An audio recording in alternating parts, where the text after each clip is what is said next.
Lunes 4 de marzo de 2024. Tres mensajes del Evangelio de hoy, tomados del Evangelio de San Lucas, capítulo 4, versículos del 24 al 30. Habiendo llegado Jesús a Nazaret, le dijo al pueblo en la sinagoga: En verdad les digo que ningún profeta es aceptado en su pueblo.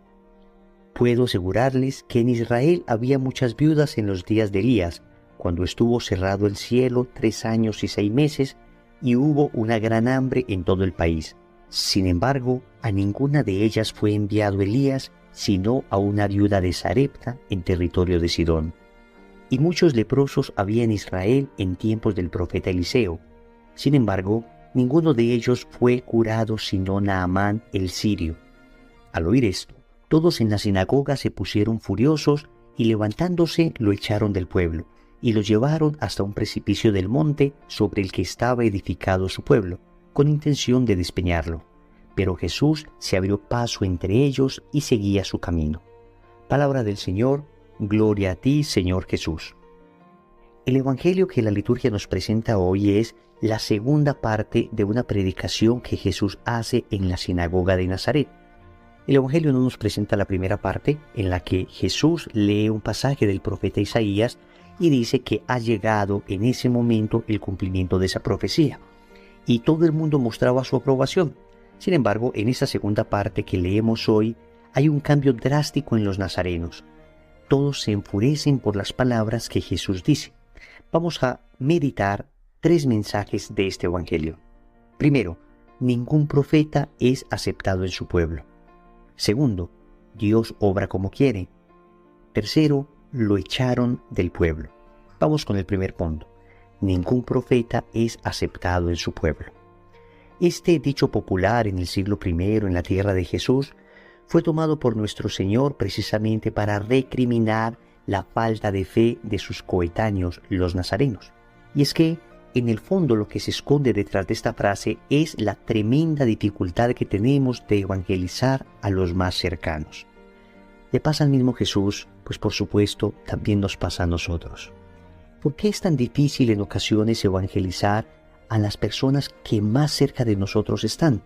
Nuestros amigos más cercanos, nuestros familiares, aquellas personas con las que llevamos años en el trabajo.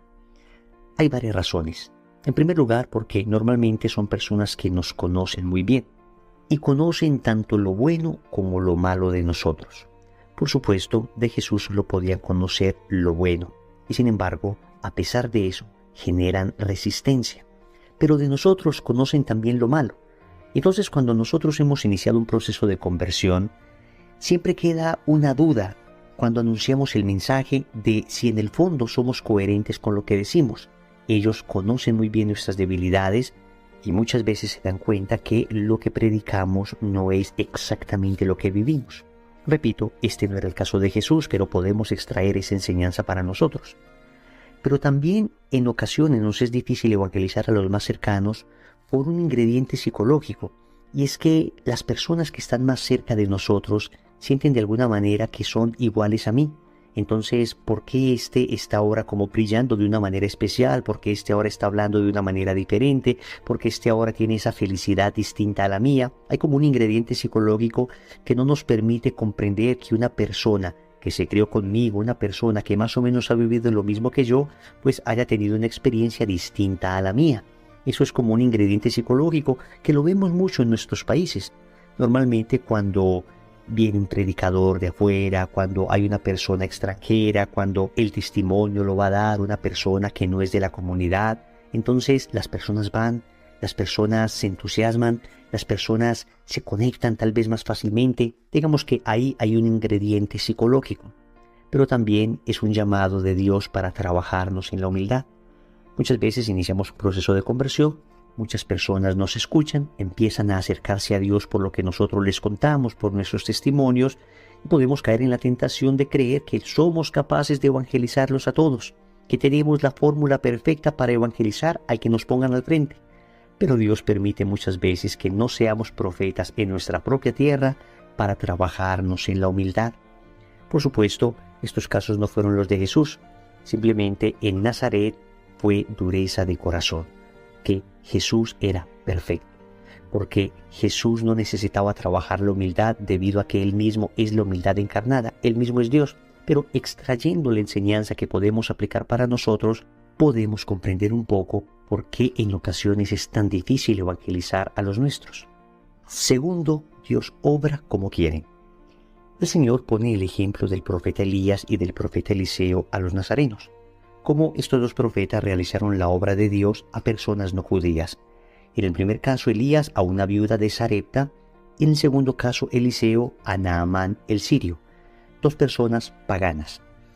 Y esto chocó bastante a los coetáneos de Jesús, porque con esto el Señor les estaba mostrando que Él obra como quiere. Él obra cuando quiere, donde quiere, con quien quiere, y nos quita de alguna manera esa lógica que nos mantiene en unos esquemas. Él es experto en destrozar nuestros esquemas. Con esto, el Señor nos está llamando a nosotros a mantener un espíritu abierto y atento a la obra de Dios. Muchas veces nosotros queremos limitar la obra de Dios al tamaño de nuestra cabeza, cuando lo que debemos hacer es ampliar nuestra cabeza al tamaño de la obra de Dios. Es decir, Dios siempre nos supera. Dios siempre, repito, destroza nuestros esquemas. Claro que existe una doctrina, claro que existe una moral, claro que existe una iglesia, y sin embargo, Dios se inventa tantos caminos para atraer hacia Él a todo el mundo. Dios utiliza caminos, dice la iglesia, conocidos solo por Él, para atraer a la gracia a muchas personas. Y a veces nosotros creemos que nuestro método, nuestro esquema, nuestra forma de evangelizar es la única, y si no es la única, es la mejor. Pero en realidad, mientras más conoce uno la obra de Dios, más se sorprende uno por las maneras como actúa, cómo Él permanentemente rompe nuestros esquemas. Y podemos ampliar todavía esto más a nuestra vida cotidiana. ¿Cuántas veces nosotros tenemos algo fríamente calculado? Todos los pasos claramente establecidos, y sin embargo no hemos contado con Dios. Y Dios viene y desbarata todo y hace las cosas a su manera. Y quedamos sorprendidos porque nada sale como quisiéramos, pero al final brilla la obra de Dios. Debemos tener un espíritu abierto, debemos tener un espíritu atento. Claro que debemos planear, claro que debemos mantener, digamos, unos horizontes claros, pero nunca ser psicorrígidos en el tema de la evangelización, nunca ser psicorrígidos en el tema del apostolado, siempre tener un sano discernimiento de espíritus para ir conociendo exactamente lo que Dios va haciendo, porque no es nuestra obra, sino la obra de Dios. Nosotros debemos sentirnos como instrumentos sabiendo que Él obra como quiere. Tercero, lo echaron del pueblo. El Evangelio termina diciendo que los nazarenos echaron del pueblo a Jesús. Y la verdad es que hoy hemos echado a Dios de todas partes. Primero lo echamos de nuestro corazón a través del pecado. Al caer en pecado mortal perdemos el estado de gracia y le decimos a Dios, sal de mi corazón, sal de mi alma, sal de mi vida.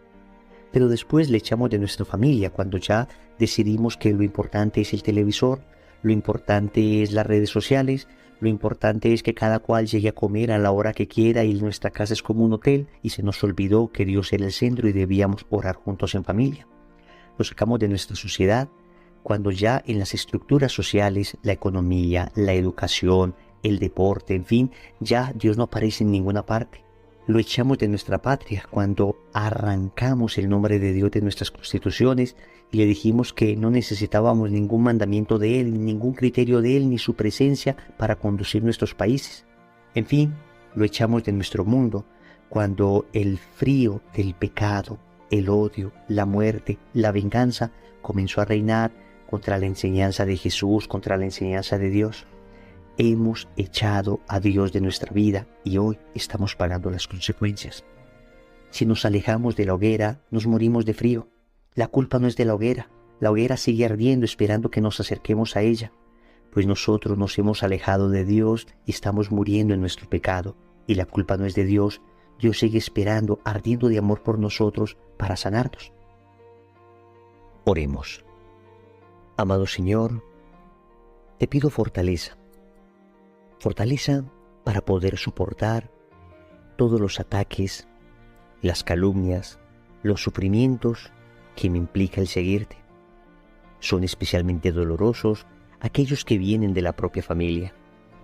Te suplico que pueda ser un verdadero testimonio para ellos, de tal manera que, siendo luz, ellos puedan encontrarte a ti, que siendo sal de la tierra, ellos puedan empezar un proceso de conversión. Solo no soy capaz, pero si tu Espíritu viene a mí, entonces podré ser testimonio. Dame la fortaleza para resistir aquellos momentos en que los ataques parecieran desanimarme. Solo en ti, Señor, encuentro la fuerza. Te agradezco también porque obras como quieres, de la manera que quieres. Te suplico que me concedas la docilidad suficiente para aceptar esto. Te suplico, Señor, que no se haga mi voluntad, sino la tuya. Finalmente, te pido perdón, Señor, porque como sociedad te hemos expulsado afuera de nuestros países, te hemos expulsado de nuestras constituciones, te hemos expulsado de nuestro lenguaje, de nuestro corazón. Hoy te suplico, Señor, que vuelvas a reinar en mi corazón, que vuelvas a reinar en mi sociedad, que vuelvas a reinar en mi país. Señor, dame lo que me pides y pídeme lo que quieras. Amén. Recordemos entonces. Primero, ningún profeta es aceptado en su pueblo. Segundo, Dios obra como quiere. Tercero, lo echaron del pueblo.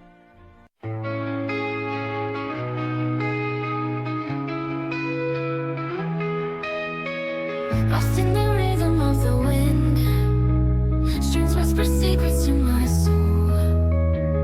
In a world of alternative rock where indie rock takes control, our rock paints a picture so vivid, where your female vocals sing so sweet, melodic tones that captivate. In this experimental retreat, deep within the music's embrace, I find solace in this space, where the lyrics intertwine with the beats of time. Layers of sound surround me, like a symphony of the mind, an art rock masterpiece unfolding in a melody so. Compromiso. Vamos a rezar el rosario de hoy pidiendo por la conversión de nuestros familiares. En el nombre del Padre, y del Hijo, y del Espíritu Santo. Amén.